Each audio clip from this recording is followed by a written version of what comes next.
গত সোমবার 16 ডিসেম্বর মহান বিজয় দিবসে শহীদদের স্মরণে স্মৃতিসৌধে পুষ্পস্তবক অর্পণ করেন রাষ্ট্রপতি মোহাম্মদ শাহাবুদ্দিন, অন্তর্বর্তীকালীন সরকারের প্রধান উপদেষ্টা ডক্টর মোহাম্মদ ইউনূস এবং পূর্ব তিমুরের প্রেসিডেন্ট জোসে রামোস হোর্তা। সকাল থেকেই শিশু থেকে শুরু করে সকলে শহীদদের স্মরণে স্মৃতিসৌধে যান। বিস্তারিত দেখুন তামিম আহমেদ ব্রিন্তের রিপোর্টে। সংগ্রামটা খুব সহজ ছিল না। প্রত্যেকটি সিদ্ধান্ত বুদ্ধিমত্তার সাথে সাবধানে গ্রহণ করতে হয়েছিল বাঙালি যোদ্ধাদের। অতঃপর বিজয়।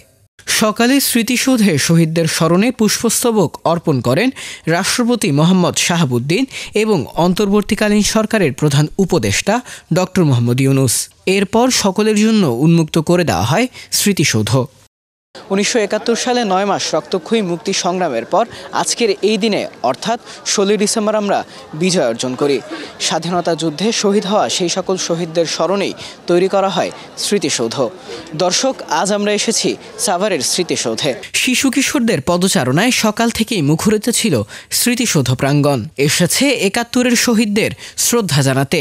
যতটুকু পারে বাবা মার কাছ থেকে বুঝে নিচ্ছে সেই সময়কার ইতিহাস, বুঝে নিচ্ছে স্বাধীনতার স্বাদ গ্রহণের জন্য জীবন দিতেও প্রস্তুত ছিল মুক্তি সেনারা। আমরা এসেছি মুক্তিযোদ্ধাদের স্মরণ করার জন্য। আজকে আমাদের কি দিবস জানো? বিজয় দিবস। আজকে এখানে কাদের সাথে এসেছো?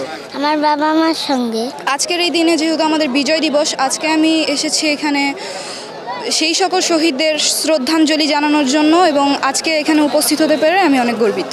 তবে 71-এর এই ইতিহাস জানতে হবে সকলকে। বাংলাদেশ রাষ্ট্রটি যতদিন বেঁচে থাকবে 16 ডিসেম্বর আমাদের জন্য একটা অতি জাতীয় দিন এবং এটি তাৎপর্যময় দিন এবং এটি আমাদের মুক্তির লড়াই একটা বড় ধরনের মনে করার দিন সব সময়।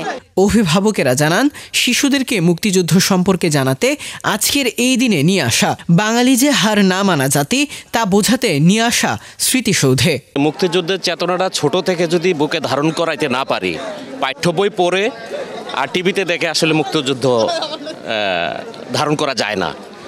আজকের যে দিনটা সর্বস্তরের মানুষ যে শ্রদ্ধাটা জানায়, এটা যদি বাচ্চাদেরকে নিজ চোখে দেখানো যায়, বড় হলে এটা তার হৃদয়ে গেঁথে থাকবে। ভবিষ্যৎ প্রজন্ম যাতে মুক্তিযুদ্ধের চেতনায় বড় হয়ে এদেশের স্বাধীনতা সার্বভৌমত্ব রক্ষা করতে পারে, এই জন্য ওদেরকে উদ্বুদ্ধ করার জন্য এখানে এনেছে। শ্রদ্ধা জানাই মুক্তিযুদ্ধে মৃত্যুবরণ করা সকল বীর সন্তানদের। লক্ষ লক্ষ বাঙালির রক্তের বিনিময়ে ছিনিয়ে এনেছিলাম বিজয়।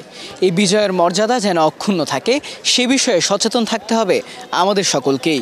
বিজয়ের এই দিনে শ্রদ্ধাভরে স্মরণ করছি 1971 সালে শহীদ হওয়া সকল বাঙালিদের, সেই সঙ্গে 24-এর গণ অভ্যুত্থানে নিহত হওয়া সকল শহীদদের।